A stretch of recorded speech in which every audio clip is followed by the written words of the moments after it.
This conference will now be recorded.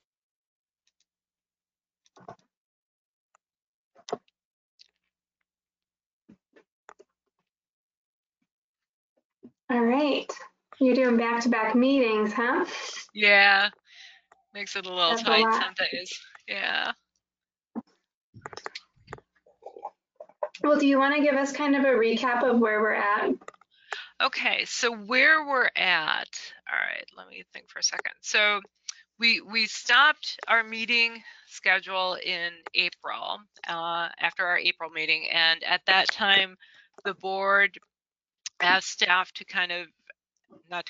ask staff to take a pause on the whole comp plan process. And they had two reasons for doing that. One was that they have new members on the board who are not really quite up to speed with the process and where we're at. And then they also wanted staff to look at the process and see if there were opportunities to make it more efficient and to perhaps reduce some of the time that it was taking to complete the process. So we did that, and then I believe it was back in July when we took a revised plan back to the board, and they approved a plan that basically separated out the review of the community plans and gave that to each of the planning area citizen advisory committees, and then tasked the countywide advisory committee and the planning commission to work jointly to finish reviewing the goals in the main comprehensive plan. So what we're going to be focusing on now from August through the end of December, or through our December meeting, is strictly on reviewing the Northeast Community Plan, looking at the existing policies, thinking about areas in the Northeast planning area where some of the information in the community plan might be outdated, where new opportunities or challenges or issues are arising or we foresee arising in the next 20 years, and then drafting policies to address those issues.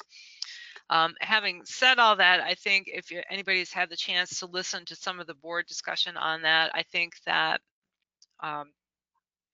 at least among some of the board members that have had these discussions, that there are I think not concerns, but a general sense of direction that they don't want to single out perhaps a particular industry for support or opposition, or certain types of activities to support one activity over the other. So an example that I'll give is there was a policy, I believe, that we put into goal 3 that said the county would encourage organic farming. And so they were concerned about that because they don't want to preclude any other type of farming or any type of new agricultural practices that might come forward, and to have the county locked in to just supporting organic farming only. So, and I say this not because we've done anything wrong, but because I just wanted to make kind of everybody clear, if you haven't had a chance to listen to the board discussion, to sort of understand what their thinking is and what they're going to be looking for as we move forward. So do we have any questions at this point?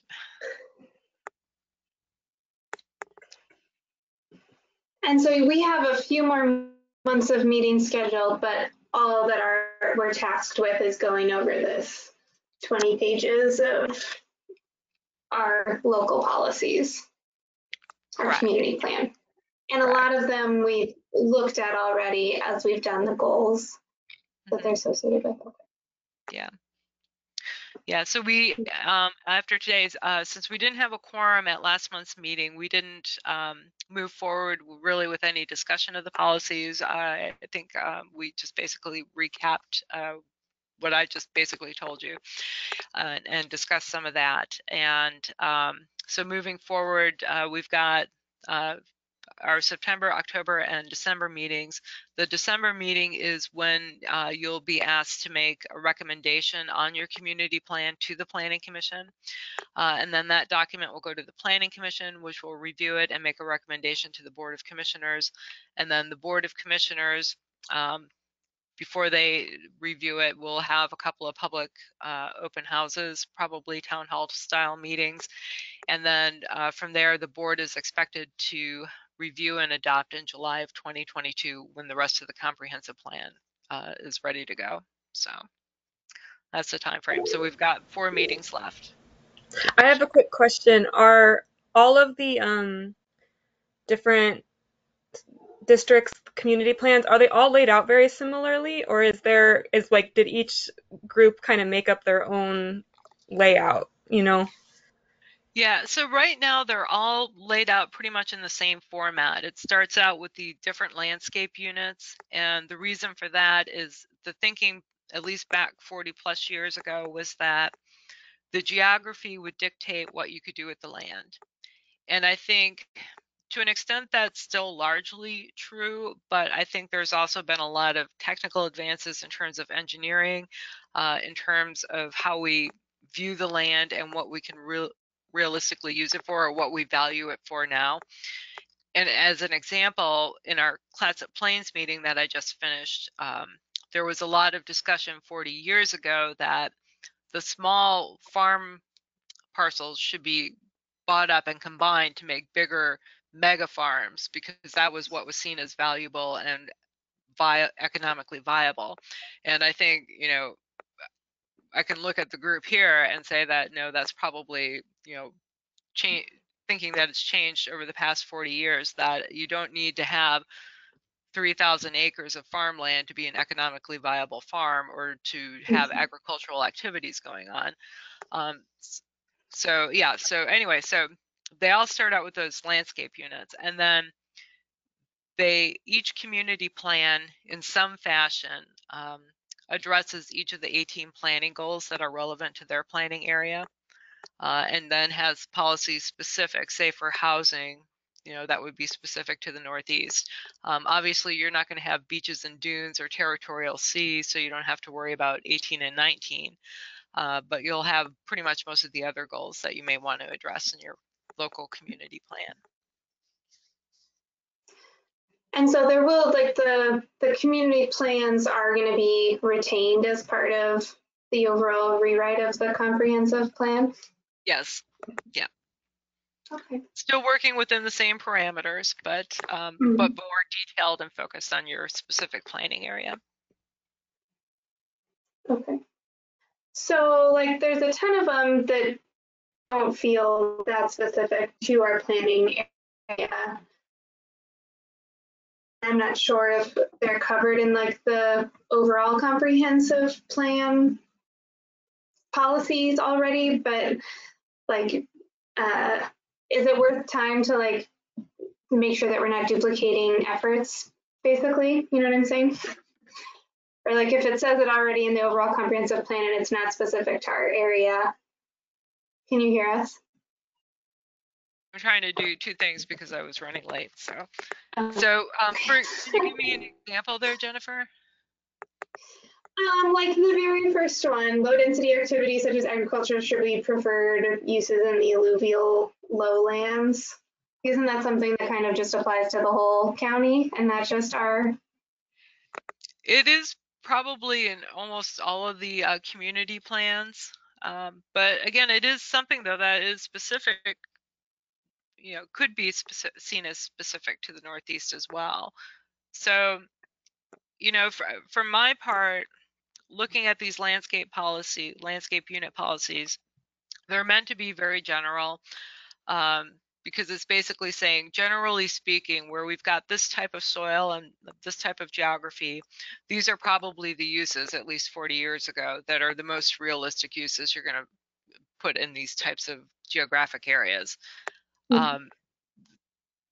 These policies are not actually addressed in the main comprehensive plan, so they're really not addressed anywhere else except in the community plans. Okay. Okay, that helps.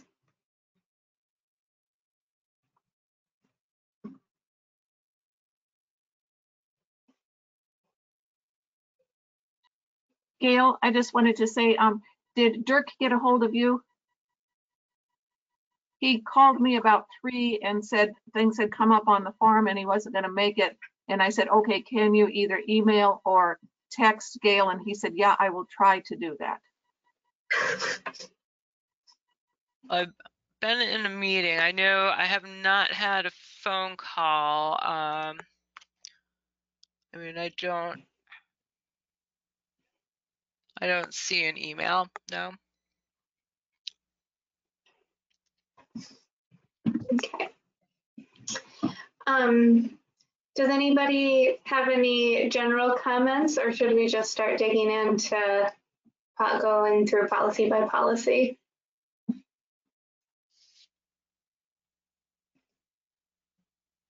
Okay.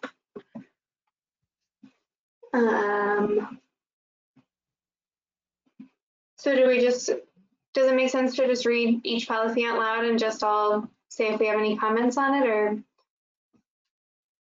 Yeah, what I might suggest, Jennifer, is we approach it the way we were approaching our goal reviews, and just maybe pull out the policies that people do have specific comments on. Cool.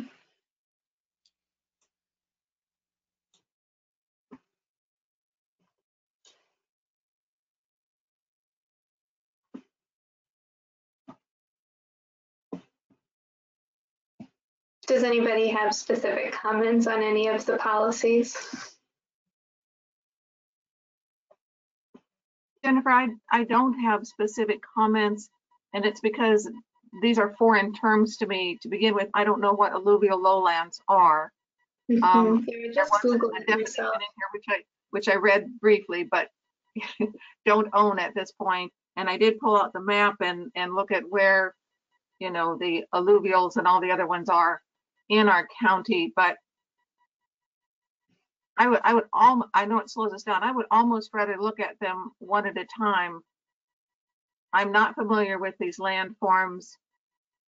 I don't have specific comments on them. And I sort of share the concerns that you mentioned earlier. Because these are plucked out of the big picture, I don't know if these are repeating exactly what it already says or if they're different. This concept of just looking at them in isolation, whereas before we were looking at the big picture and then figuring out what was specific for our community.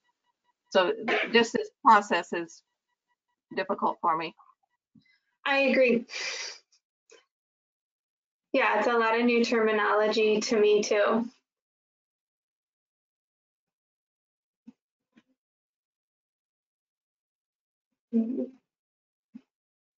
I feel like, I mean, kind of similarly to what you both said, which is that like some of these ones that we already went through, I feel like I can wrap my brain around better because we went through those goals. And I don't know if that, like, I don't think we clearly need to like go through every single goal like we were, but maybe on the ones where it's like pertaining to goals we haven't, like where we stopped, like because we stopped at like I can't remember what number we stopped at, but the ones that we haven't gotten to, maybe we could just like have a rereading of like the state goal or like a very like brief like concept of the goal so that we know what we are like redefining, as opposed to like, you know, because I think up until that goal we've kind of talked about a lot of those things, and so I have more of like concept of what we're like narrowing down to. But some of the later goals we never got to, which we, you know, we don't have to do today, but it would be helpful to, you know, like those little sheets you were doing, Gail, where it was like kind of the little like bullet points would be really helpful when we get to those later goals that we haven't like spent a lot of time on, just so that there's context, I guess.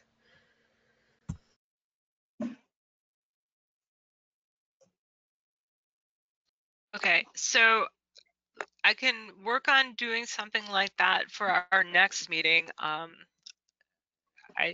obviously can't do it for today's meeting, and I do have concerns though, because after today we've got 3 meetings left, and so I want to make sure that we're being the most efficient use of our time, making the most efficient use of our time. So I guess I don't know where you want to start on this table. I'm working on the assumption that it's, since we've had the table for 2 months, that everybody's pretty much gone through it at this point. I guess my question is where would you like to start on it?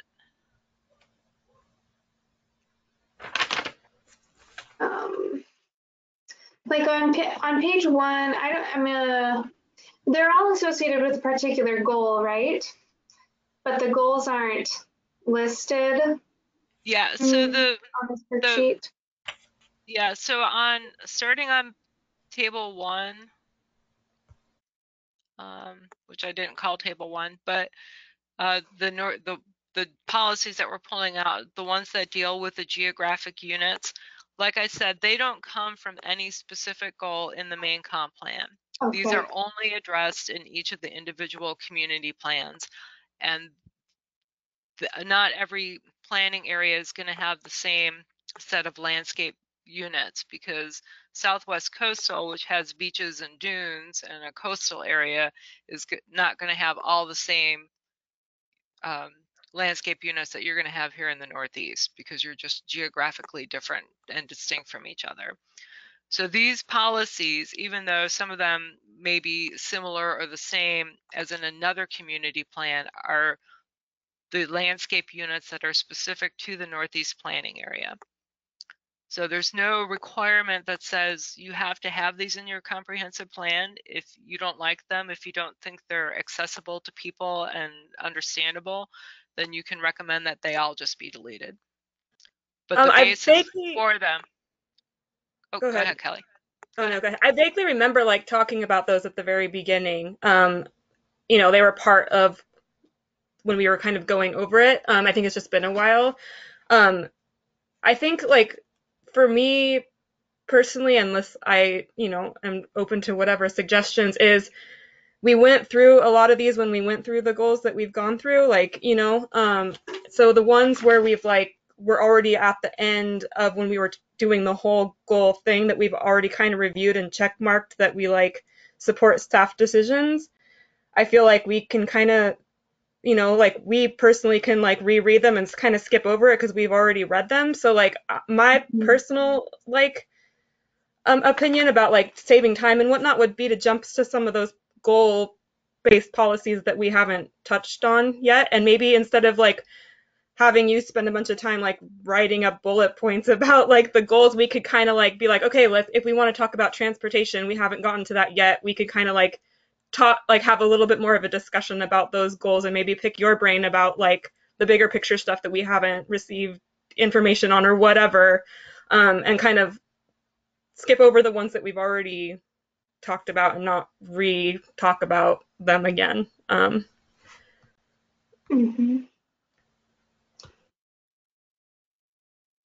Yeah, that sounds really good to me. It's just the table it feels like a lot to slog through, or like to find, like I'm just scrolling through it. I'm trying to find like a section that is a new area for us. Not quite. Would you be able to point us in this table 1 document to the policies that are related to the goals that we haven't touched on yet? Yeah, so pretty much everything that does not have a recommendation is something that we probably have not touched on. So let's see, for example, well, some of these are very specific, so, and don't necessarily tie to a particular goal. For example, this is page 3, I think, or page 5. Bottom of page 5 on table 1, it starts out with the Clifton Channel and Bradwood policies. And basically the policy is that development activities at Bradwood shall be primarily marine industrial based activities. So it doesn't necessarily tie, if it were going to tie into a goal in the main plan, it would be probably goal 2, which is land use planning.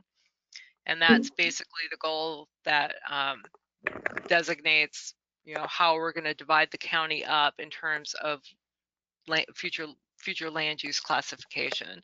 So, and then from there you base your zoning activities on top of the land use. So basically this policy, which is specific to your planning area, has 40 years ago looked at the Bradwood site and said, you know, this is a good area to put marine industrial things, whatever those might have been 40 years ago.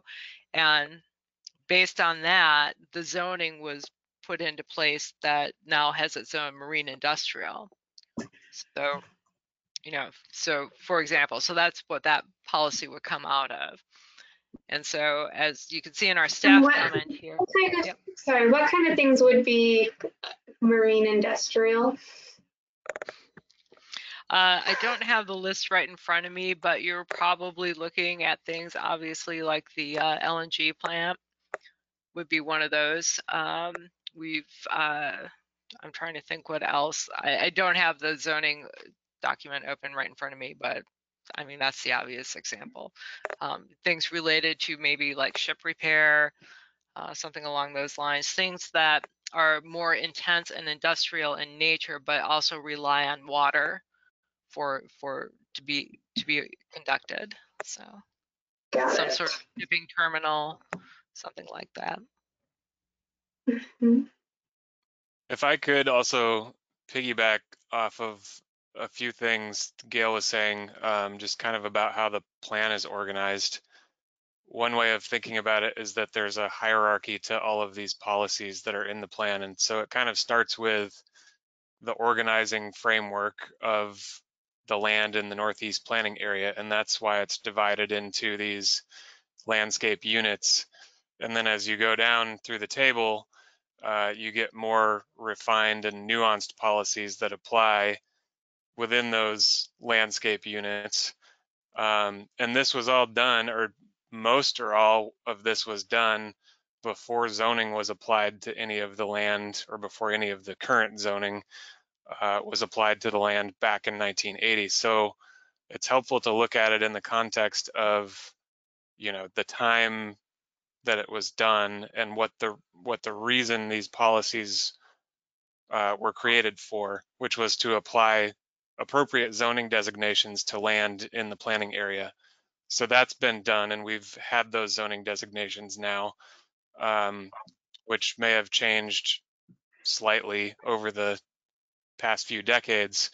But these policies, you know, became implemented, or should have all become implemented through the adoption of the zoning ordinance.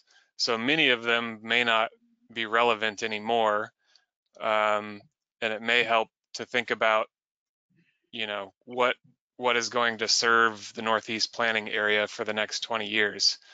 And if policies are antiquated and not relevant, or they've already been implemented, then, you know, they could be deleted. If they are still relevant, then they could be recommended. And I know Gail has probably put a lot of time into the staff recommendations, and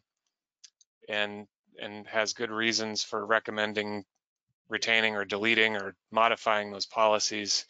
So I think it, you know, if you want to move through this 21 pages of dense policy material efficiently, I think the staff recommendations are a good place to start.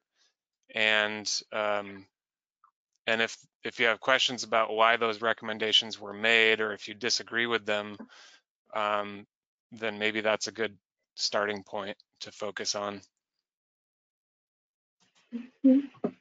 So for instance, this Bradwood one that we're looking at, this was very helpful. Thank you for what you just said, Ian. So the Bradwood one, they put this in the policy, it got zoned that way. So now it's zoned that way. If we agree with it or not, that's just like the comprehensive plan isn't gonna change future zoning, or can you put that into, give me a little bit more on that? Well, I think if we don't think industry should go there. If you're deciding, you know, should we agree with the staff recommendation to delete this particular policy, you know, what I would do if I was in your position is probably look at, well, what kind of uses are allowed in the marine industrial zone? And, you know, you've kind of asked that question a couple of minutes ago. And do we think that is still appropriate. So look at the areas where that zone has been applied in the planning area and look at the uses that can be permitted in the marine industrial zone. And thinking about the next 20 years, do we think those are still appropriate for that area? Is there a higher and better use for some of these areas that have been designated marine industrial? That's maybe one way of thinking about it.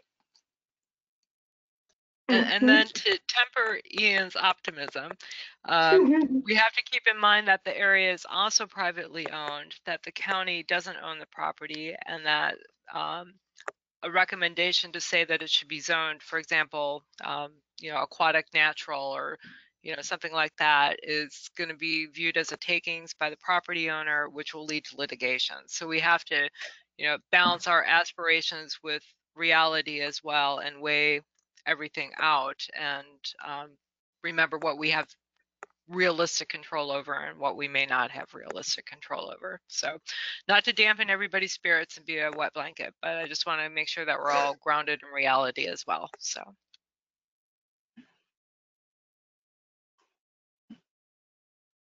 Okay.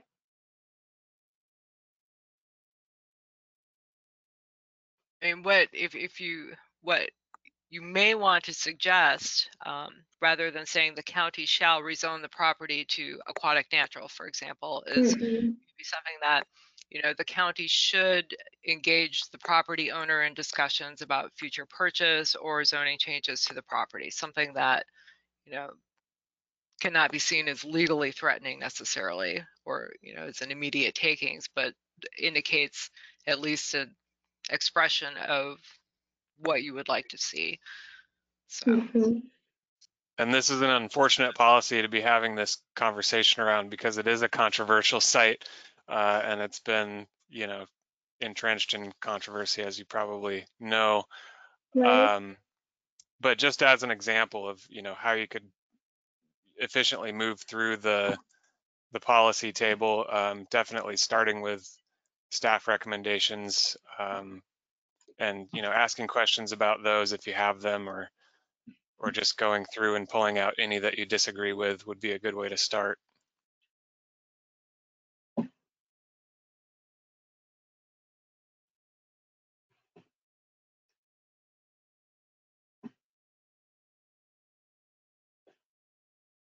There's a couple of them that don't have the date for or the action that we took that I vaguely remember talking about. Maybe we just never actually made any real decisions about it or something. But as I was reading through it, there was a few that don't have, a lot of them have the date and then support or support staff decision or whatever. And when I was reading through some of them, there's some that I remember talking about that don't have that designation, and so that maybe we never again made a decision about or something.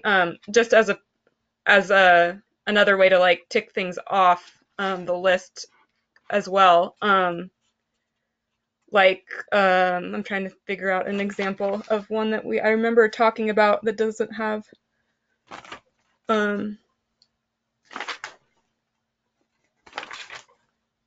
I was just looking at one, sorry.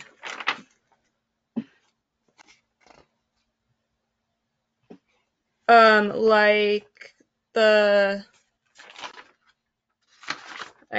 don't, 1, 2, 3, on, I think it's page 4,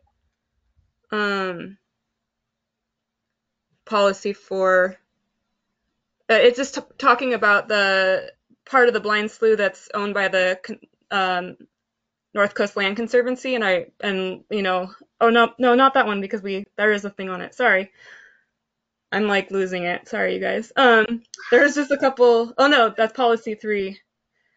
Just recommends it's deleted, and I remember kind of talking about that, but then there isn't a thing that we necessarily made a decision about.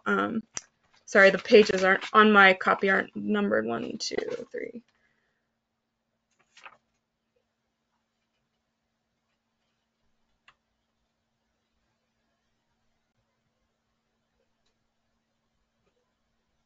I mean, there's 2 that are blind slough related that one has that we supported recommendation, but the other one doesn't. But there's just examples like that of a couple things that I remember touching on. But I could maybe pull out and we could like tick those off, next time or something like that. Would be fine with me. But a lot of them we have gone over, so I think that kind of narrows it down.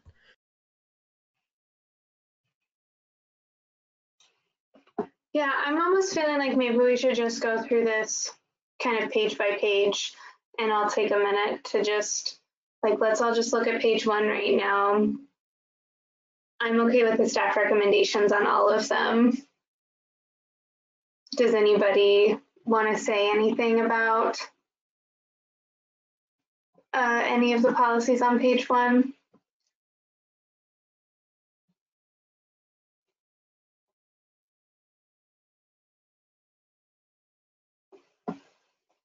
So should we just say we want to stick with the staff recommendation for these 1, 2, 3, 4, 5, 6 policies?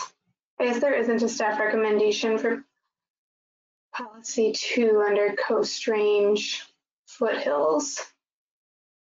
Oh, sorry, we would recommend retaining that policy as well. Okay.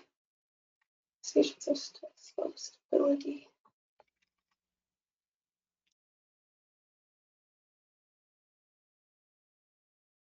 Yeah, that sounds sensible to me. It also doesn't feel like it's that particular to our community necessarily, but it doesn't seem like a negative thing to keep it in. So, Neil, can you, for a moment, talk about language? The policy number 1 says that something shall be preferred. Policy number 2 says that something should be, and then policy number 1 under alluvial says that something is encouraged. Can you, as we're writing these, can you talk about the difference between shall and should, and maybe how encouraged got in there?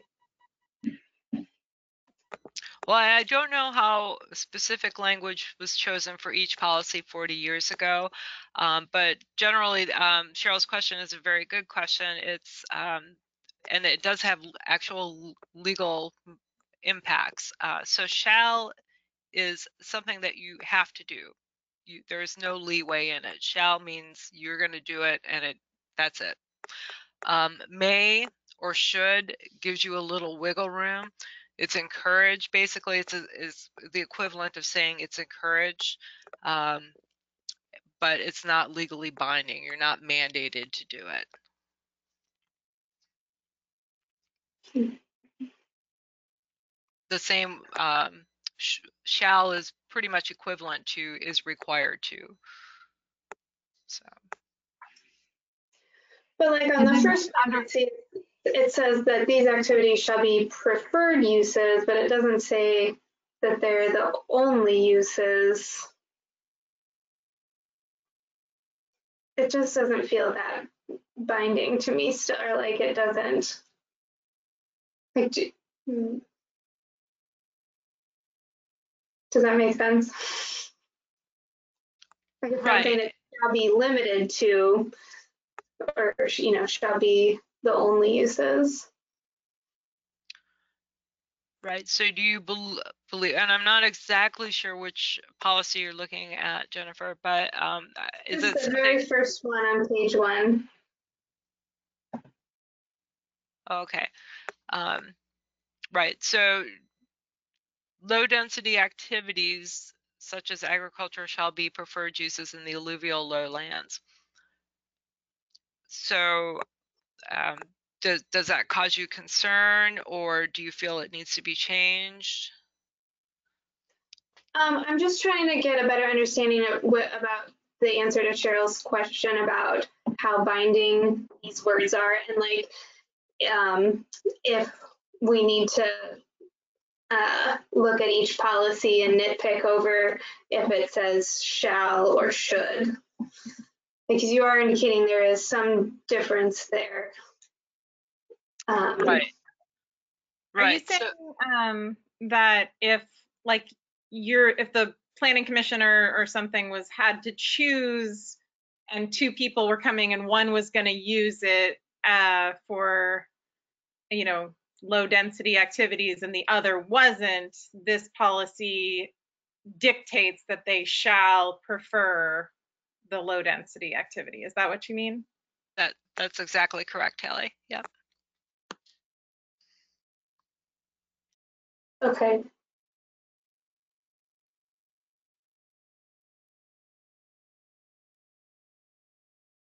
I second your supporting of all them all on the first page as well, Jen.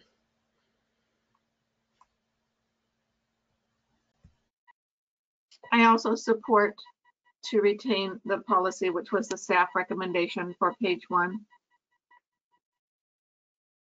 Great. I support that as well.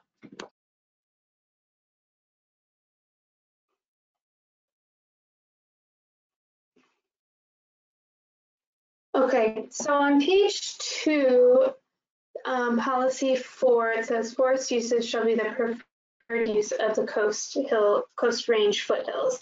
And you've recommended retaining the policy but clarifying what constitutes forest uses. Can you tell us a little bit more about what is left unclear there? That's a good question. I don't know what I was thinking when I wrote that, except that perhaps I was thinking in my head, I heard Cheryl's voice saying, what are forest uses? You got into her brain, Cheryl. Yes, I apologize. When I put this table together several months ago, I don't remember what I was thinking. So unless, of course, any of you do have questions about what would constitute forest uses, we could clarify that. I do. I mean, I'm assuming, I guess I'm wondering, does this mean logging? Does this mean looking at salamanders? All of the above.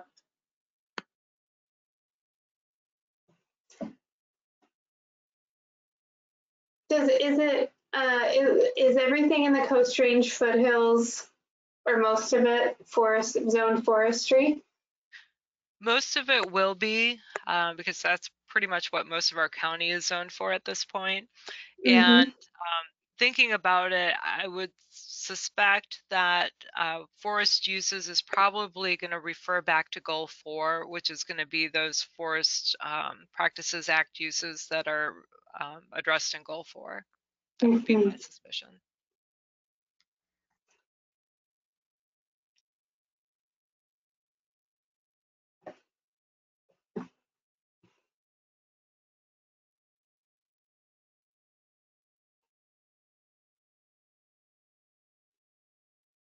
Okay.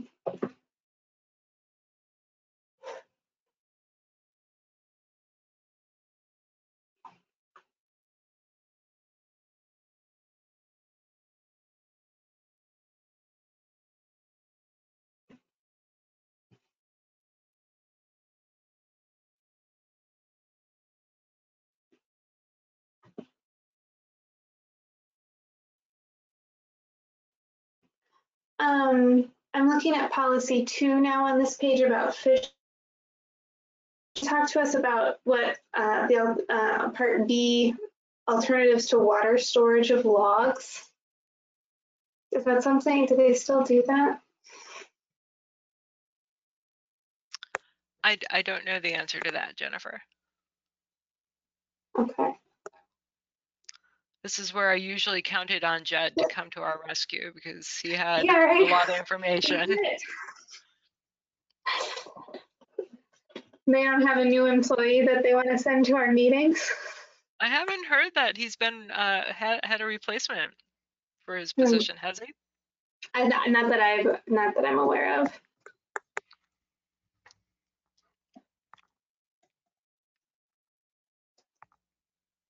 Okay. Can we do a little bit more research on that part of it and get back to you on this policy? Yep. Okay. I have a question concern for estuary wetlands policy 1. recognizing the contribution of shallow water areas, freshwater marshes, and wetlands to the biological productivity of the Columbia River estuary, the indiscriminate filling of such areas is discouraged. Is discouraged is not a shall or a should. To me, this looks like aspirational language. And this whole concept of recognizing the contribution also sounds like aspirational language. And I thought that aspirational language was discouraged by our county commissioners and that we were not to be going in that direction anymore. This is not a policy that I just made up two months ago. This is a policy that's been existing in the plan for 40 years. So unless the board takes a vote by ordinance to change this policy, it remains in the plan. And it's there today. So I'm, you know, that's the way it is. And you are correct in that the board has raised concerns about what committees have viewed as aspirational versus things that the board may feel may restrict certain pathways or opportunities moving forward.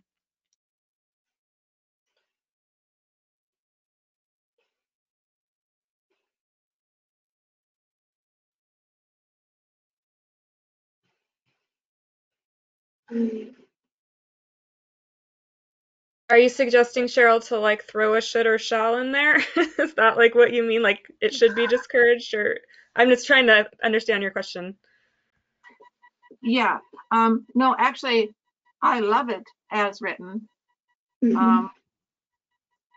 I love the wording, recognizing the contribution to the biological productivity, and then that it is discouraged. I actually strongly support it as written. I'm just trying to clarify what our roles are going forward. Mhm.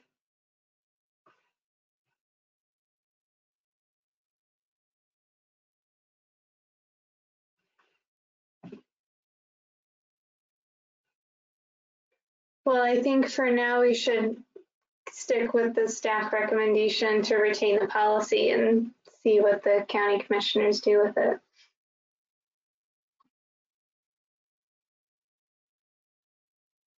Does that sound okay to everyone?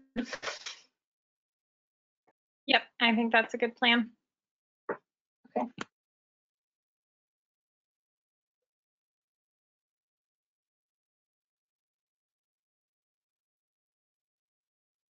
Okay, I'm looking at this fishing policy number 2, still in part D, through the allowance of boathouses, net floats, and associated fisheries.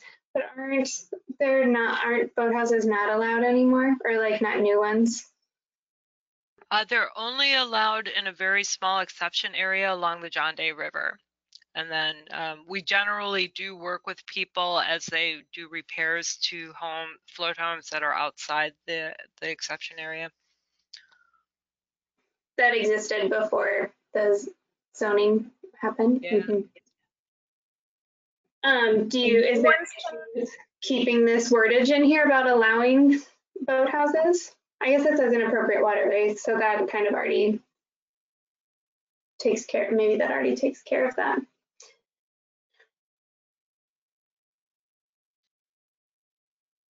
I mean, we do have the exception area, although it's not spelled out specifically in this policy. And then there's also a difference between a boathouse and a float house and a duck shack and that. So a boathouse would actually just be specifically a place where it's a boat parking garage, basically, as opposed to the float house, which is something a little bit different. Got it. Oh, okay, cool. Okay, well, I want to find out more about this water storage of logs, but otherwise page 2 looks pretty good to me. So everybody, anything else to say about page 2? All right, shall we look at page 3? Great.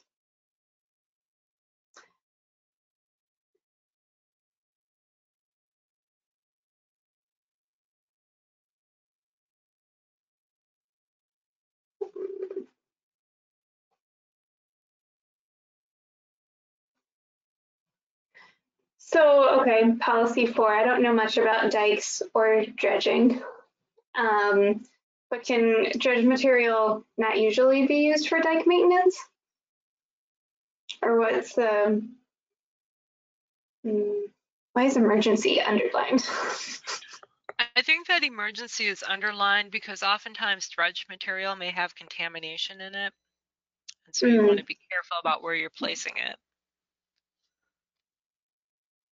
And I'm sorry that Dirk's not here because he could address dikes, especially in Brownsmead. Mm-hmm. I write offhand support this one as written. There are very specific things, rules about where dredged material can and cannot be used. There's a whole slew of rules. And yet the dike maintenance is really critical to maintaining farmland and grazing land in areas like Brownsmead. So to be able to maintain them emergency wise, I think they knew what they were doing when they wrote this one in here. So I'm in support of this one as written. Okay. That sounds like solid logic to me. And the other ones on this page we have already reviewed and have supported the staff recommendation on. So I'm looking at page 4 now.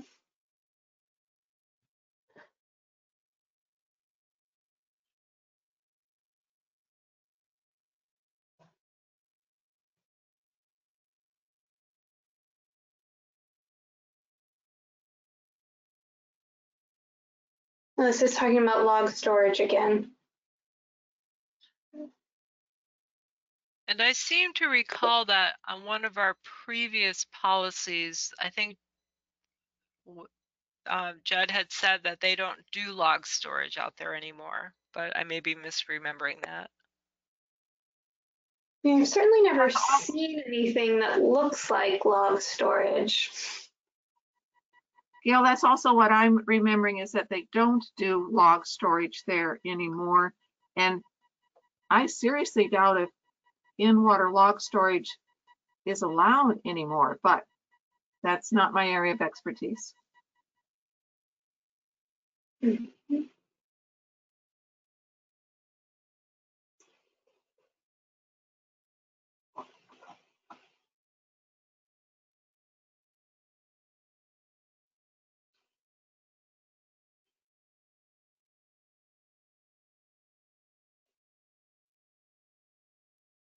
Yeah, and you're recommending that we delete that policy, and that seems like the appropriate action to me also.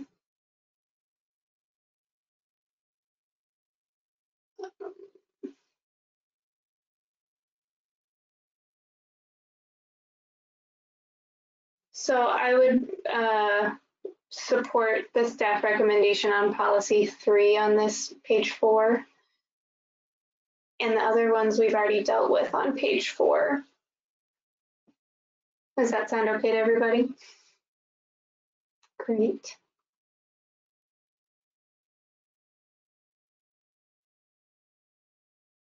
Page 5, we have this Bradwood policy, which is getting the delete recommendation, which also sounds fine to me since it's zoned that way now. And then the rest of the policies on page 5 we've looked at already. So I'm okay with supporting the staff recommendations on page 5. I am also in, just as the staff comment wrote, Bradwood is zoned marine industrial, period. It is. So right. it seems redundant, and it makes sense to just delete the policy. Mm-hmm.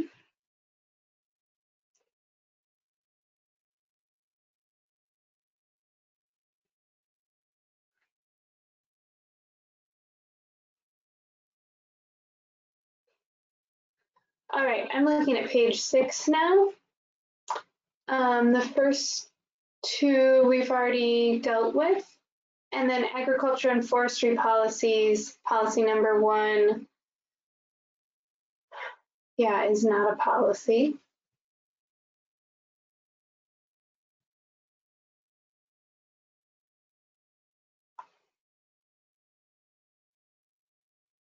An exclusive farm use zoning, is that exactly what it sounds like? Yep, all farm all the time Okay. for the most part. There are a few exceptions for things like fire stations or schools or things, but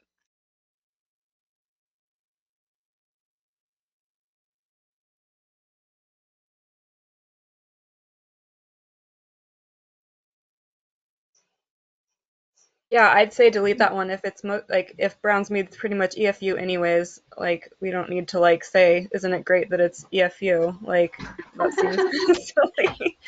Just being our own cheerleaders. Just in case anybody wasn't sure how great EFU is. Okay.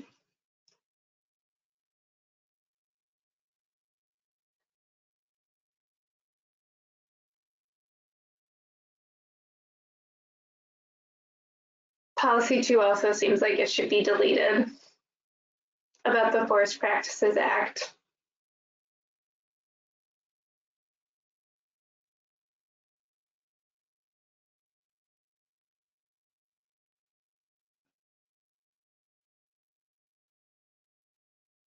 Does anybody disagree with that?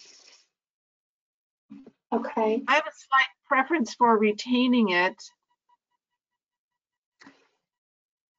Again, it is redundant. I mean, it's asking someone to enforce something that they already are, but the watersheds do drain into the agricultural lands. That is unique to us in the Northeast. It is unique to Brownsmead. Again, it's a bit of that aspirational language, but poor drainage is a major problem. And you know, one of the goals of this entire land use thing is to retain agricultural land. So I have a slight preference for retaining it. What if we, I mean, I guess it shall be strictly enforced. I mean, we don't have any say over if the Forest Practices Act is enforced or not. Yeah, is there a way to like say that or like have that sentiment that isn't tied to the Forest Practices Act? I mean, it's like, sorry, Kimber. Shush. Like I think it's like basically the problem is that it's saying the Forest Practices Act and not necessarily like delineating those. Because it sounds like what you're liking about it, Cheryl, is that it's like touching on something specific to our like the drainage and whatnot, and not necessarily like saying like Forest Practices Act, great, good job again, but like there's something more about that or more specific about that you'd like to like highlight. So I wonder if like rewording that might be it, as opposed to just retaining it as is. Does that make sense? Yes, it makes sense. Unfortunately, I don't have any more specific language to suggest. What if we, what if we start with in all watersheds that drain into agricultural lands, and then try to finish that sentence, you know, and then kind of end it with in accordance with the Forest Practices Act. So like there's a middle section that I still need to write, but if anyone can think of like what you want that middle part of the sentence to reinforce.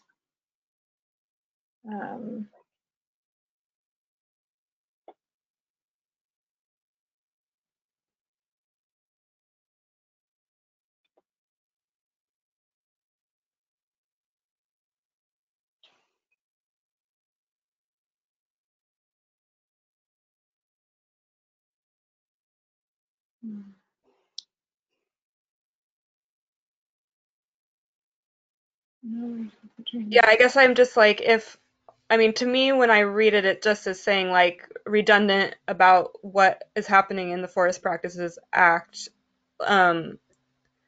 So I'm wondering, like, if we want to reinforce something that maybe is already covered in that, but like put emphasis on it outside of that is different than just like stating what happens in the Forest Practices Act. I'm just a little confused as to like what is being looked for here. Right.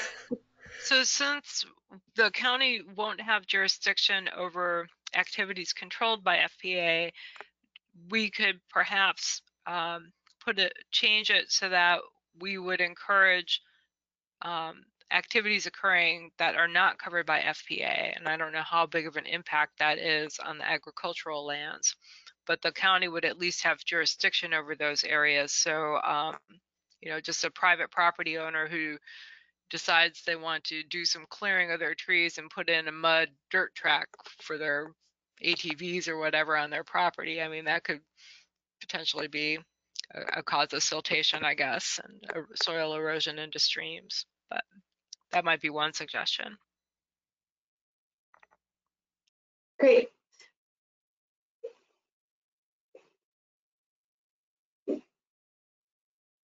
So the non-FPA regulated activities would be anything that's not forestry, but like other things that people might want to do. That's what you're Right. saying? Okay. Yeah, so anything that's not related to, I guess, the harvesting and sale of timber. Mm-hmm.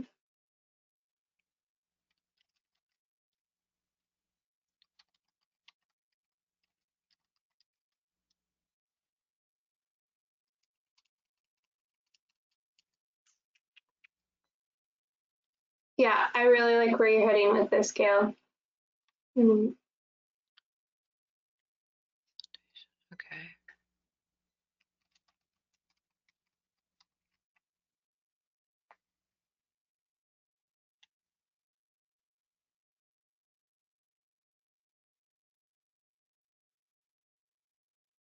Cheryl, does that work for you? Does that capture what you were, well, it may not capture what you were trying to say, but is it close to what you're trying to say? Yes, this is going in a very good direction. Thank you for leading us there, getting us where we wanted to go.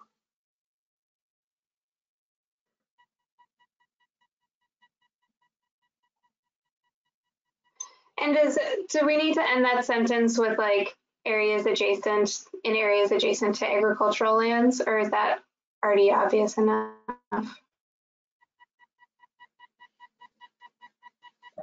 Upstream of agricultural lands? Well, the beginning starts with watersheds that drain into agricultural land, so I'm assuming that that like applies to the rest of it. But You would think. But this is the encouragement statement. You want it clear, right? Cool. Yeah, we'll put it in. Yep. Great, thank you.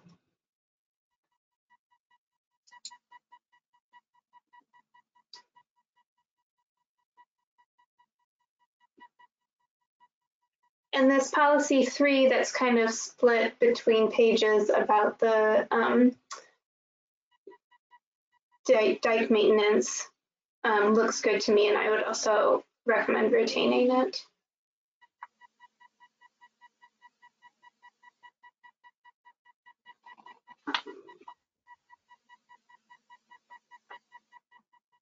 All right.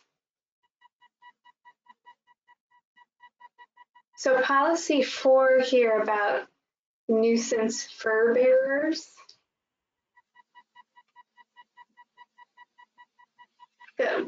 Does the county doesn't really have anything to do with that, do they? No, it's going to be Fish and Wildlife. Yeah. All right. I'm going to take my ideas about beavers to Fish and Wildlife then. And I would recommend deleting this policy.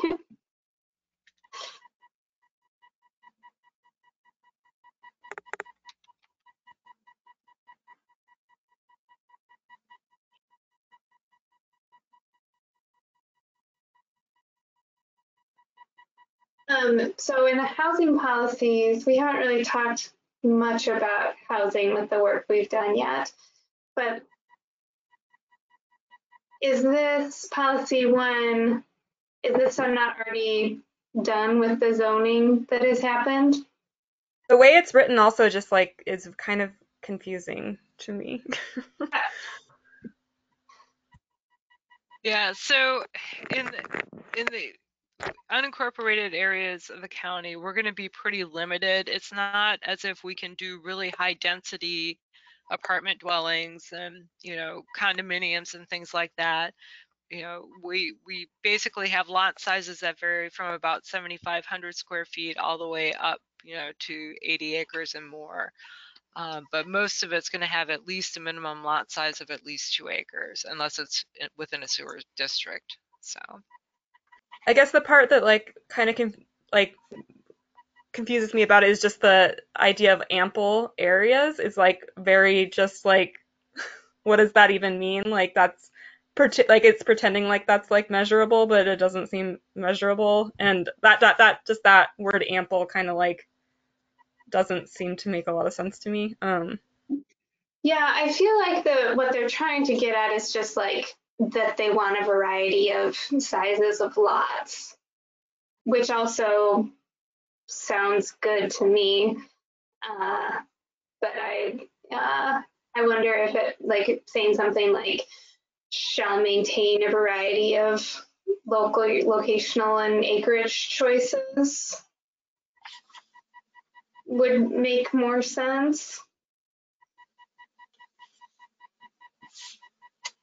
I'm wondering if we can save the discussion of housing policies for another time.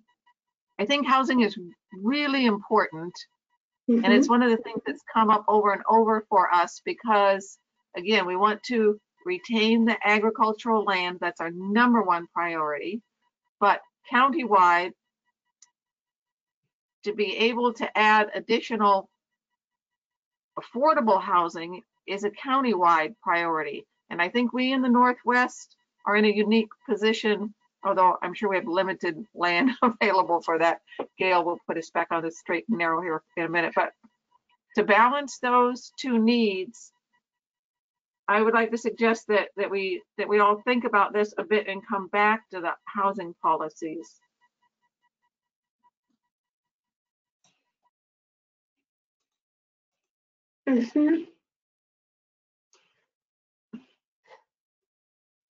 That sounds good to me. And that's one where I would like, I mean, I can look it up myself, but like kind of getting some more information about like the broader picture around housing in the county, I don't know, like what I mean by that, I guess. But I just like, I want more like of a broader, like what that, because I know it's a goal, what that's a little bit more about. What I can do, Kelly, is I'll send out the summary from the 2019 housing study. It's not very long, it's a few pages, but that'll kind of give you a good overview of, at least as of 2019, what we were looking at countywide. That'd be perfect, thank you. Yes, Gail, that will be a big help. And again, this is one of those where we don't have the statewide goal in front of us. We don't have the countywide goal in front of us. We just have these 5 that got plucked out of the Northeast. And so again, it's hard for me to look at these and think about these out of context. So maybe if we had a little bit of time to look at how they fit into the others, that would be useful to us also.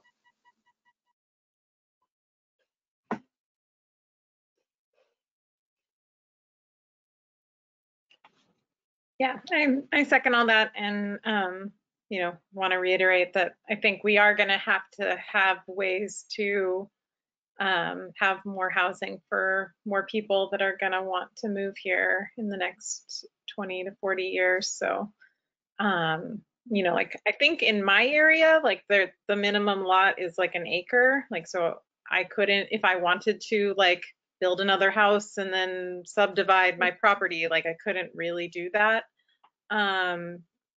You know, so I think just having more flexibility would be better.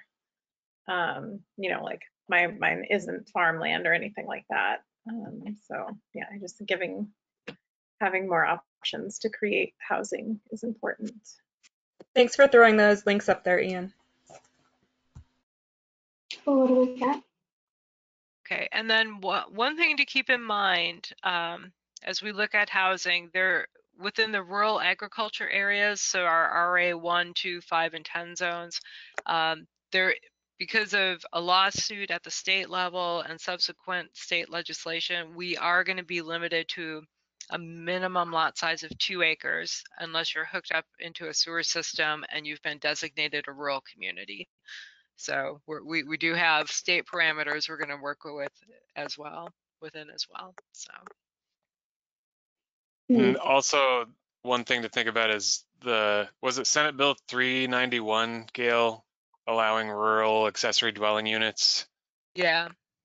So that is going to be optional for counties to implement. And so counties could, if they decide to, allow accessory dwelling units on rural land. However, there will be, I think, a 2-acre minimum lot size because, again, a lot of it boils down to the ability to handle sewage on site with a septic system. And so to have the capacity to serve 2 dwellings, the logic is that you need at least 2 acres of land.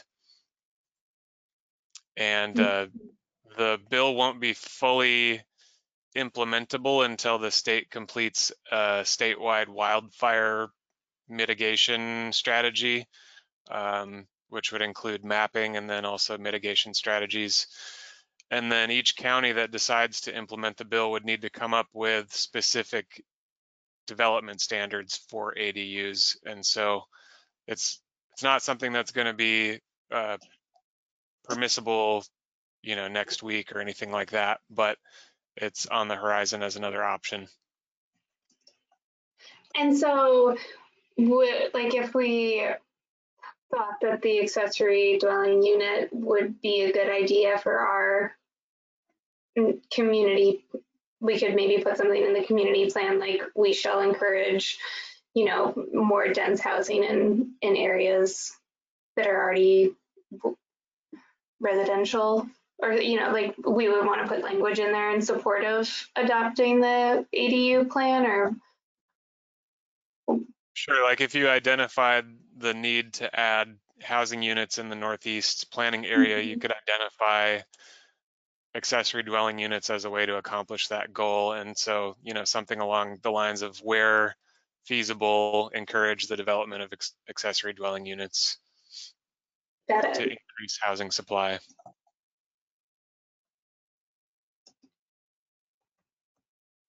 Is part of that that you're talking about, like that it's kind of in the works, is that like is it pertaining to like refitting existing structures for that, or is there anything about like building like tiny homes, or like what is there any differentiation between like the two, or? So my understanding is that an accessory dwelling unit, and I don't know exactly how it's defined in this bill, but generally an accessory dwelling unit can either be a separate structure detached from the main house, or it can be a separate self-contained living unit within the same structure. So it could be in a basement or above a garage, or splitting the house into 2 kind of wings. So there's some flexibility in how it could be built out. The tiny home question is an interesting one because dwelling units are also regulated by the building code. And one of the issues with what a lot of people picture when they hear the phrase tiny house is something that's actually considered a recreational vehicle by the building codes. So stuff that's on wheels usually is going to be considered a recreational vehicle. And so as far as I'm aware, any accessory dwelling units that would be provided for in this new legislation would need to meet building code requirements for a residential dwelling. And so a recreational vehicle would not. But it could be a very small manufactured home. The building code also dictates the minimum room sizes. So like a bedroom has to be a specific size, a bathroom has to be a specific minimum size, but you can still build a pretty tiny house, and it could be pre-manufactured, prefabricated, or modular, or some other kind of alternative construction method where it could be dropped on site in 1 or 2 pieces and assembled really quickly and eco-friendly and all that kind of stuff. But unlikely something that's on wheels would meet the building code requirements. Yeah, that's helpful. I just was like, when we're thinking about it, like with these policies, to me, there is potentially a distinction between like you have an old garage that you're then going to convert as opposed to like bringing on more structures to your, and so I was just wondering if there was anything like that delineated those things.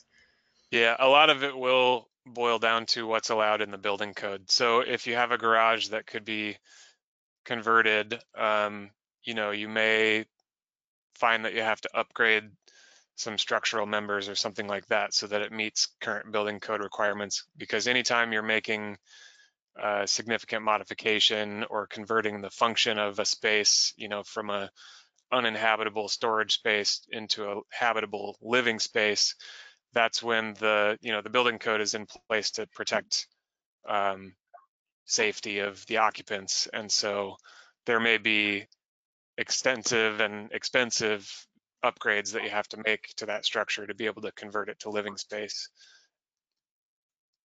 And so you're saying that RVs are like tiny houses that are on wheels, the building codes don't apply to that, or like they don't count as ADUs? So that's what you're saying? Generally, those would be considered recreational vehicles. And so you're And not so allowed if you have to use somebody a living recreational in an RV vehicle. in your backyard, it doesn't count as actual, like it's not against zoning or something. It wouldn't meet zoning requirements. So living in an RV is not legal in Clatsop County and most counties in Oregon. You can camp for up to 30 days out of a 90-day period in an RV on your property, or your guests could do that in your backyard for up to 30 days. But RVs cannot be used as full-time living space. That's really good to know. We're working with I think a neighbor of yours actually, Jen, on helping her get into a dwelling that meets building code requirements. I actually issued a building or a development permit for that property today, and they're in the process of applying for building permits now. That's great. I worry about her. Yeah, it should be a big improvement to that situation. I'm so glad.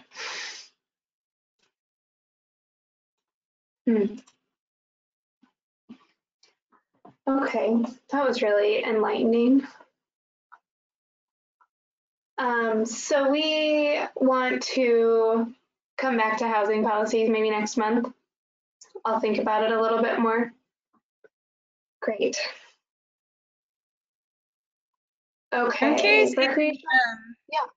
Yeah. Is that law that you were talking about, like, is that actually enforced, or would someone have to make a complaint? What is it like you would pay a fine if you found, someone, like, because people, I mean, I have a neighbor that lives in a fifth wheel, sorry, It's I'm just trying to tell him, like, I don't want them to get in trouble.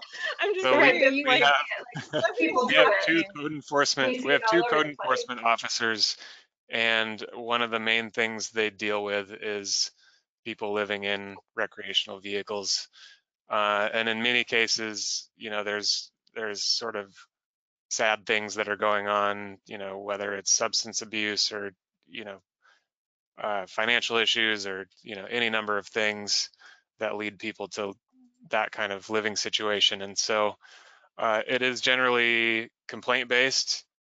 It's not something that's, like our code enforcement people are actively driving around looking for people living in RVs, but it is one of the main things that they deal with. And generally, I think their approach is to try to help people who are living in recreational vehicles get into compliance with the zoning ordinances and, you know, into a stable, permanent living situation that meets the zoning requirements and the building code requirements. Yeah, it just seems like a big step up from being homeless, which lots of people are. So like, I don't know. I don't know that I think our county should be, you know, making life harder for somebody that has some amount of housing. Anyway, I'll stop. Cool. The next section is recreational policies, and we have looked at those already. So down on page 10, then the historic areas policies start. And it looks like we've looked at one of them, but not most of them. We looked at policy 4 already.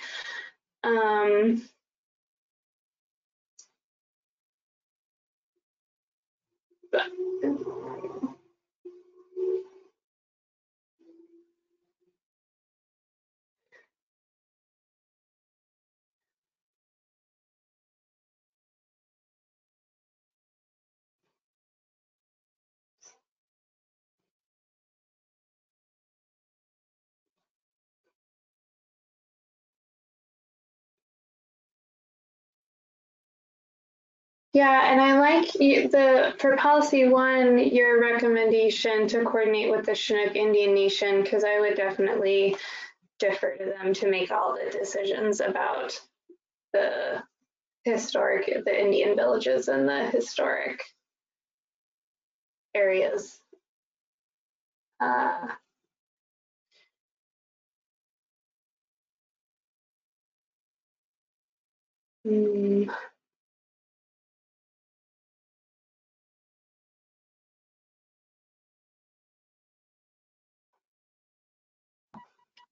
Gail, on the policy 1, by naming the Chinook Indian Nation, are we re-entering that tangled web where we don't want to limit it to the Chinook Indian Nation, but that we also want to include the Clatsop-Nehalem, which we had a long, detailed discussion at the county-wide CAC, and Gail will help me remember, decided not to list specific nations or tribes, but instead, what vocabulary did we end up agreeing to?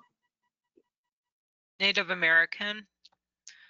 But I guess my question, and I'm not familiar enough with indigenous history in the area to know whether or not Clatsop-Nehalem were in the Northeast planning area, or which specific tribes would have been in the Northeast planning area. Chinook and Kaflamet for sure, but I mean a lot of those are already under the like mantle of the Chinook Indian Nation. Like it's like a conglomerate of multiple tribes that are smaller. But you know, I feel like when I read that, to me that's trying to work particularly with that, you know, the nation that incorporates those other smaller tribes already is how I'm reading it. But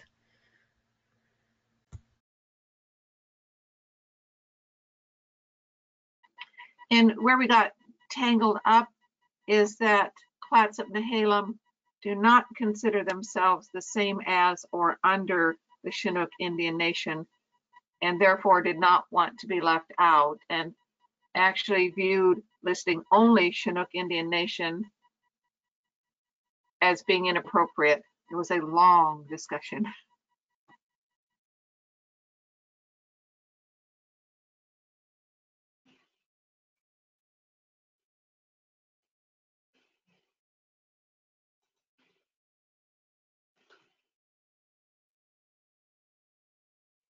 Gail, can you help us with the wording there? How did we end up doing other things that started out being Chinook Indian Nation and then we evolved to other more appropriate wording?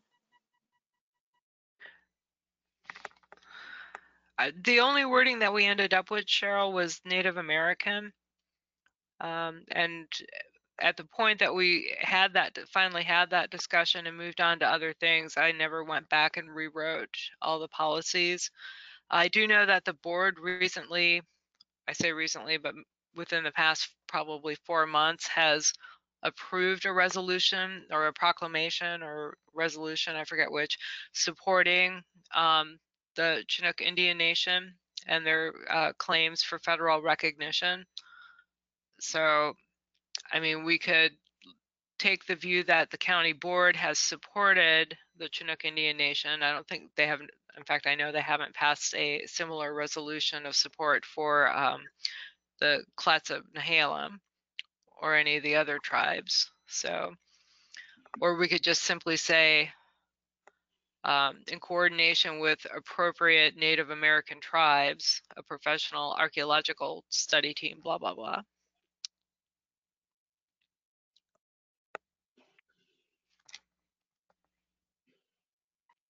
Yes, and maybe we add the word in there, local, in coordination with local Native American Indian tribes, so that they don't just go to the state level and forget to talk to the local folks.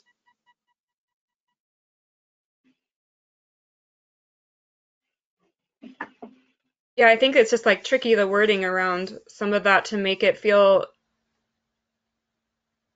I don't know, because I think when I read that, like the intention is like the Chinook Indian Nation is like seeking federal recognition, and they're, you know, like is a like cohesive group that could be like contacted. And I think what I'm assuming is that that was written as opposed to like find somebody that like is a indigenous person and have them okay, like to have a little bit more like structure around it. But I do agree that like we don't like want that to be like this is written in there, and so therefore if that changes and the Chinook Indian Nation is not the like predominant, you know, group in the area, that we don't want to say like, well, now we don't have to, you know, talk to anyone else. So I like the idea of like making it more inclusive, but I like it can be tricky to like narrow that down in a like productive way, I think. I don't know.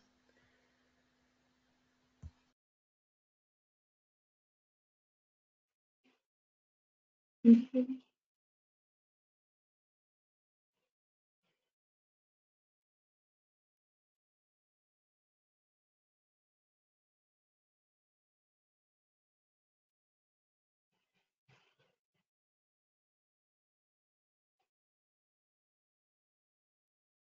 I think that local Native American tribes accomplishes what we're trying to get at. I'm trying to think of a scenario where that wouldn't work. But I think it covers the bases.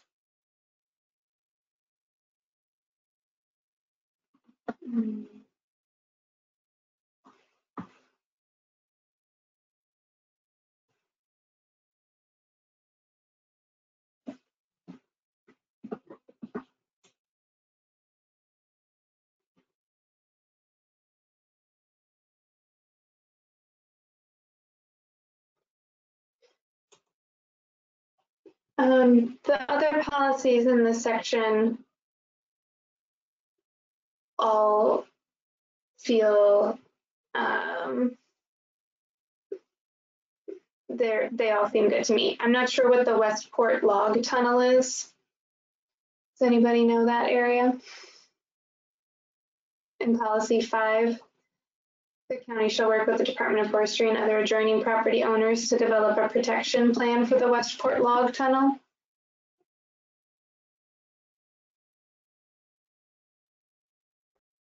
Yeah, I think we had a discussion about this as part of Goal 5, and I can't remember exactly where it is, but I want to say it's on the west side of 30, but don't quote me. I know we had some discussion about this at one point.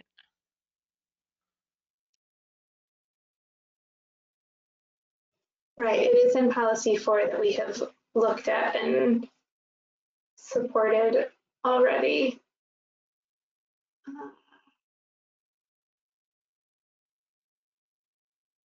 Incorporating the state trail system.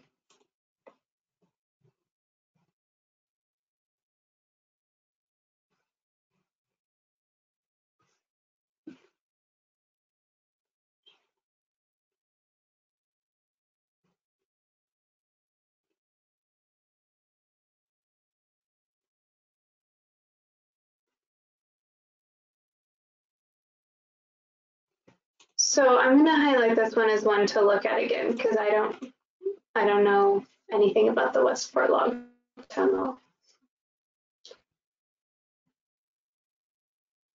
I just shared a link about it that I found just from Google. So disclaimer that I don't know how reputable the source is, but there's some interesting photographs at least of what's there or what was there.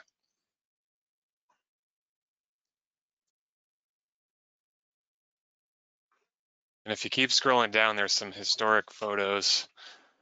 Oh, wow.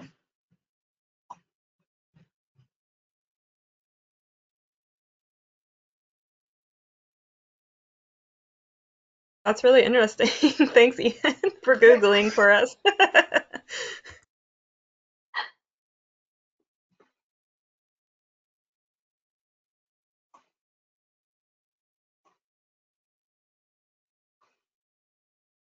How interesting.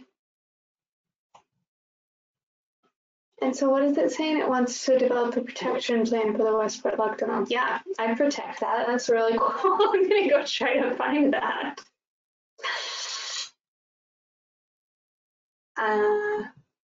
Yeah, so I would support retaining all of these policies in the historic areas section.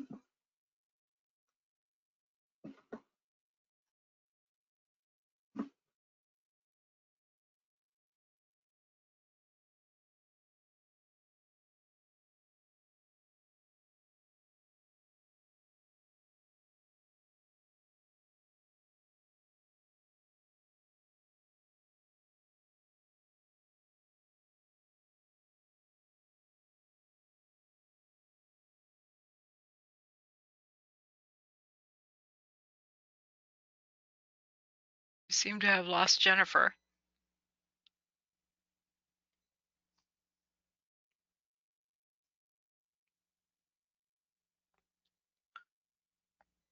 Okay, well, while we wait for her to return and reconnect, did anybody else have any other comments about the historic area policies or any other changes? No? Okay, Cheryl, did you have any other comments on the historic area policies? No, I'm good with supporting staff recommendations in that area.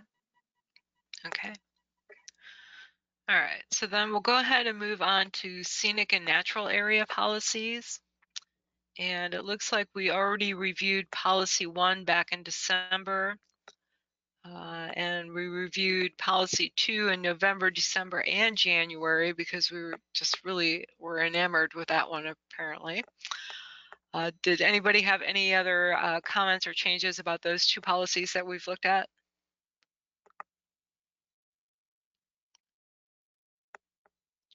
Okay, seeing none, we will move on. Fish and wildlife policies.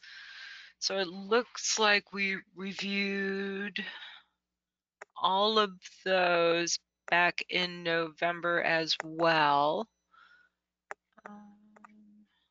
And there were 12 of them. So did anybody have any changes or comments or additions to those 12 policies about fish and wildlife habitat?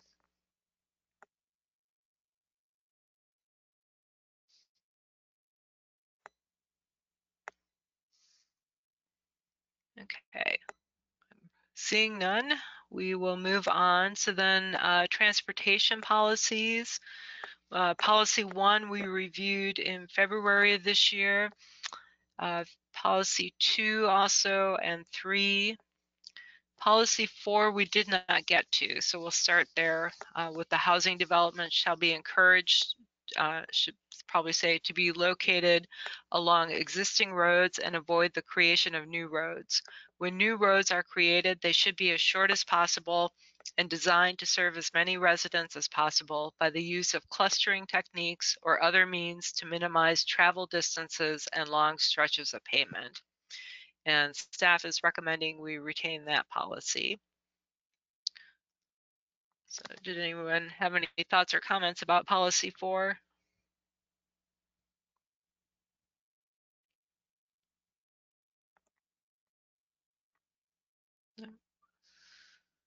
Okay, seeing none, it sounds like retain that policy. Moving on then, policy 5 under transportation says highway approaches shall be minimized whenever possible through the use of common driveways, access points, frontage roads, and other means. Commercial development should be clustered together and parking should be shared. County regulations shall be written so as to implement this policy.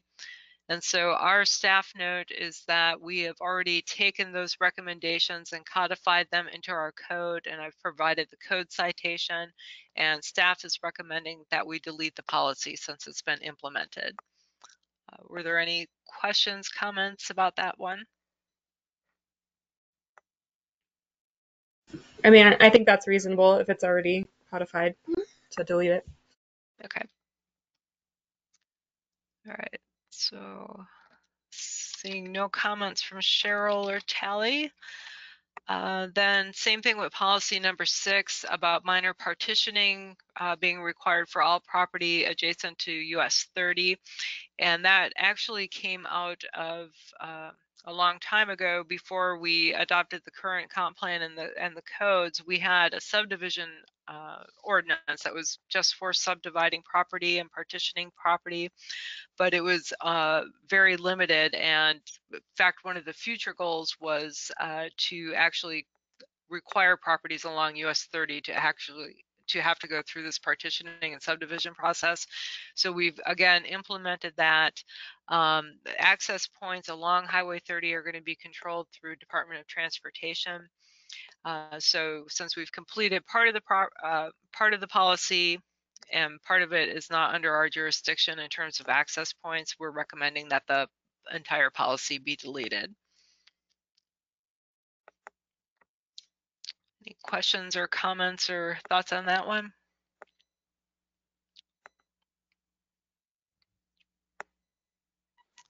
I would just point out that as we're beginning to think about balancing this need for affordable housing against the need to retain agricultural land, that we just keep this one in mind. There is this access to Highway 30 thing that has been addressed, but I think that's just part of the big picture for us as we think about how to save agricultural land, but simultaneously how to make affordable housing in our county.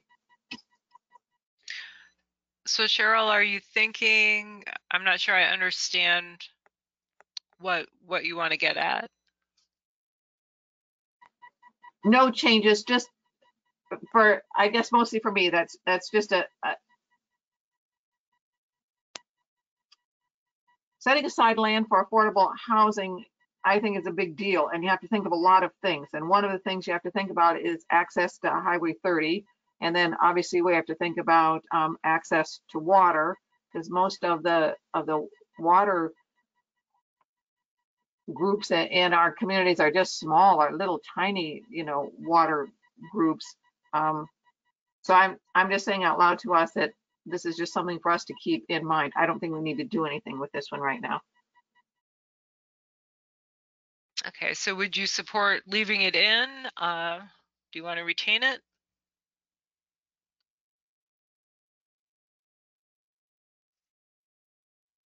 I'm fine with staff recommendation to delete the policy because it's under the jurisdiction of Oregon Department of Transportation.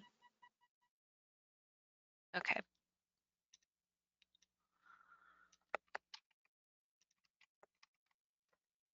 Okay, moving on to policy 7.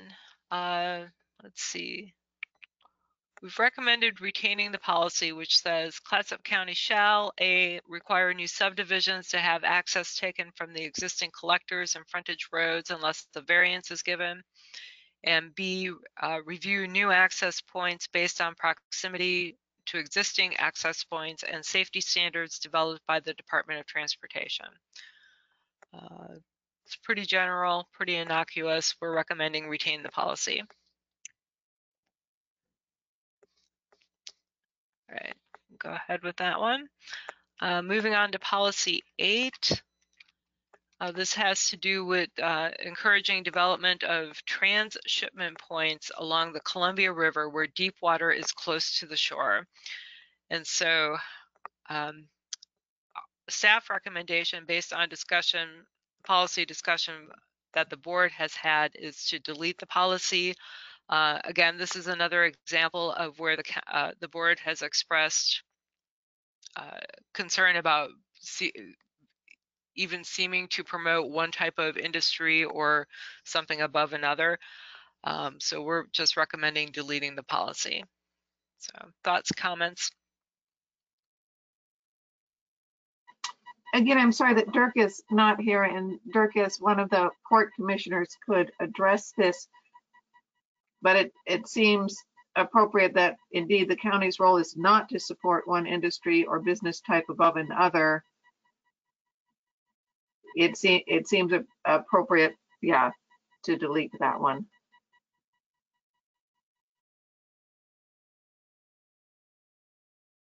So Kelly or Tally, do you have any comments on this one?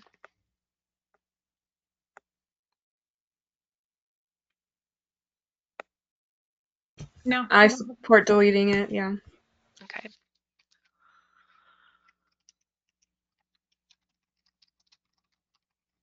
All right, so that completes the transportation recommendations. So my question is, we've got 20 minutes left. Do we want to keep going? We have no public to get comment from. Do you want to keep going for a bit longer and work through some more of these?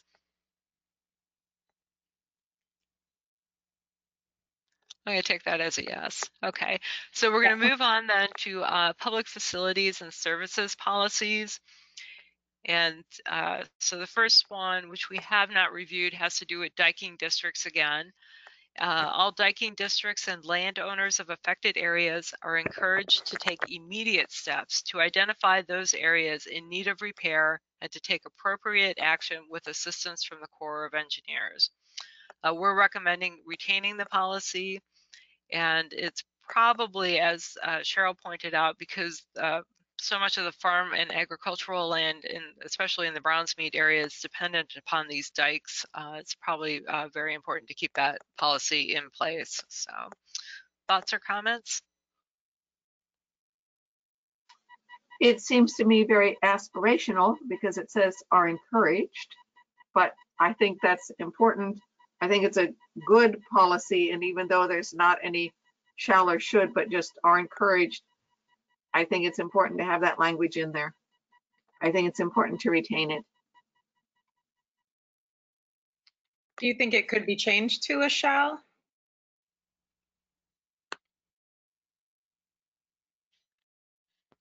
The diking districts are volunteers, and the reality is that the diking districts were put together a long time ago when Brownsmead was first diked, and a lot of them, the people who originally, and again, I'm sorry that Dirk is not here, his history on this is better than mine. A lot of the people who originally formed the diking districts have passed away. They have trouble finding people to serve on the diking districts. They have trouble getting people to pay their dues. Indeed, to identify the needs, the areas in need of repair, and to take appropriate action is a goal, because there's no way to force it, although it's important. So are encouraged is good. It's the best we can do at this point in time. Okay, so we'll mark that as retain that policy. Policy 2 has to do with sewer systems. Sewer systems shall be extended outside the rural service district only to alleviate a health hazard or water pollution problem identified by DEQ and be used only as a last resort. Every effort will be made to avoid health hazards and failing systems which necessitate costly sewer construction. Periodic inspection of existing septic systems, especially in higher density areas, will be encouraged in order to anticipate needed improvements or possible needed changes in zoning density.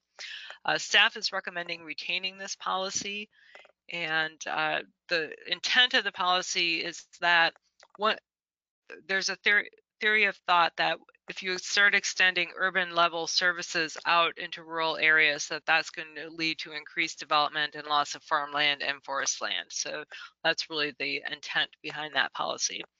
So any thoughts or comments on policy number 2?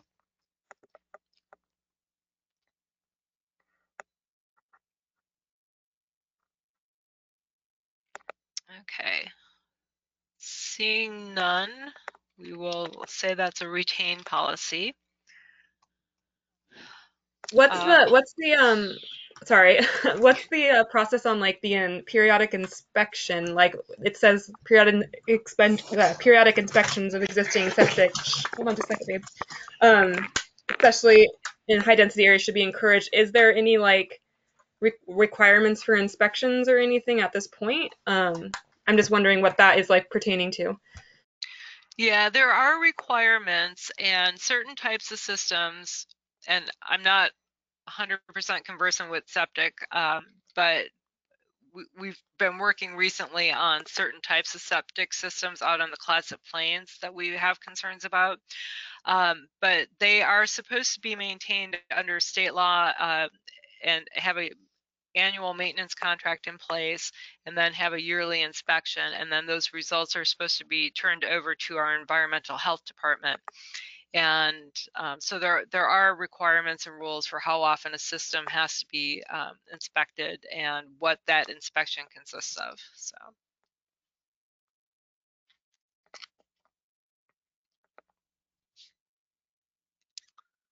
Okay, any other questions on policy number 2? Nope. Okay, so then moving on to policy number 3, this one has to do with composting toilets, and the use of other alternate sewage systems are encouraged. We as staff are recommending that this policy be deleted because it's not directly related to land use. But as I reread it and think about it more, I think I would like to change my recommendation and say retain that policy. So I have a question about like it's my understanding that if you like a house can't not have like a tie to a septic, like you have to have that ability. So even if you had all composting toilets, like you would still have to have the like possibility of a septic. Is that true? Like could a house be built and have only composting toilets that don't, like tie? I'm just wondering like I mean, I like the policy as well, but I'm just like wondering about like what is the actual like codes. yeah, so under building codes, as far as my understanding goes, you can do composting toilets, and I don't believe that they have to be tied to a septic system. That's something I can check on because I don't know with 100% certainty, but I do know that composting toilets are permitted under building codes. I think you might be right, Kelly, and there's a fact sheet out there from DEQ that I will link in the chat. I have neighbors who have a composting toilet and they are not linked to any kind of sewage, so.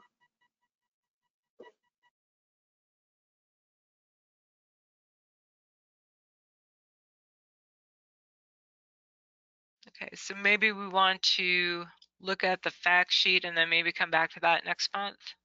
Does that sound good? Okay, so moving on to policy 4. Efforts to improve and expand existing water systems to serve rural population densities are encouraged. Consolidation of districts is also encouraged for economies of scale and better coordination. In areas where the future water supply by districts is questionable, well systems may be feasible. Lot sizes in these areas shall be larger to reflect this alternative. And staff is recommending that we retain that policy. Any thoughts or comments on policy 4?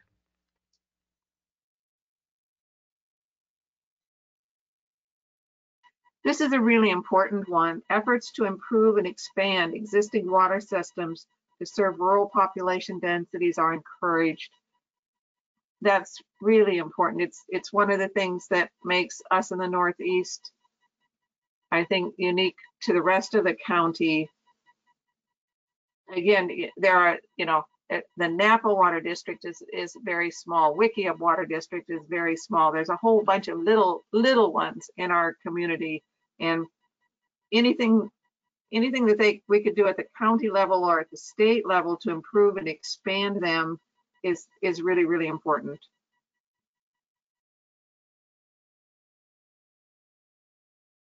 Okay, any other comments, Kelly, Tally? No, okay.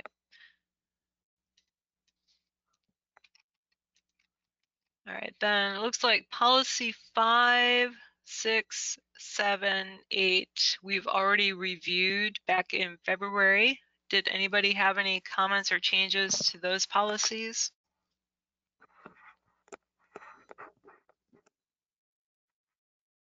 Okay, all right, so seeing none, we've got 10 minutes left.